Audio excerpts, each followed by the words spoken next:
We're in Belper. This was one of the birthplaces of the Industrial Revolution. You could say it was a cradle of capitalism. This is one of the places that all kicked off. We've got the mill behind us here. This site here is the Courtauld Sites, where a few months ago, just the practice of asset stripping, everybody got made redundant. The whole workforce had to down tools and lost their jobs.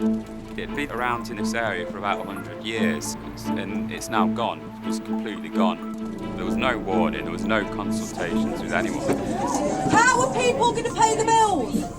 They'd been called into a meeting after they finished the shift and said, as from now on, you're all being made redundant. How long have the company known this would happen? Why we're being told today it is not fair?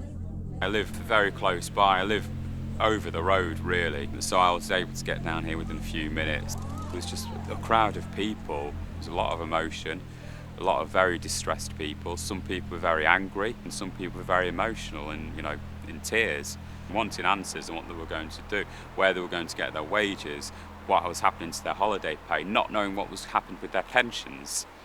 The owner of the factory is a businessman based in, I believe, Hong Kong, who is in the top 100 richest men in the world, who's made a lot of his money from asset stripping. And what he actually did, in fact, was buy it, sell everything in it on to various offshore companies, so it's part of a tax loophole. And the only thing that was left then was the staff. And that's all he had to get rid of was the staff. He got rid of them, and that meant because he didn't have any assets to sell, anything left, it was us, the taxpayer, who ended up having to pay the staff's wages, the redundancy pay.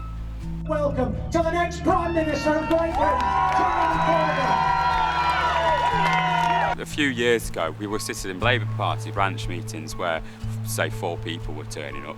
Now we're numbering at about 500. So there's been obviously amazing growth in membership, and not just membership, but active membership as well.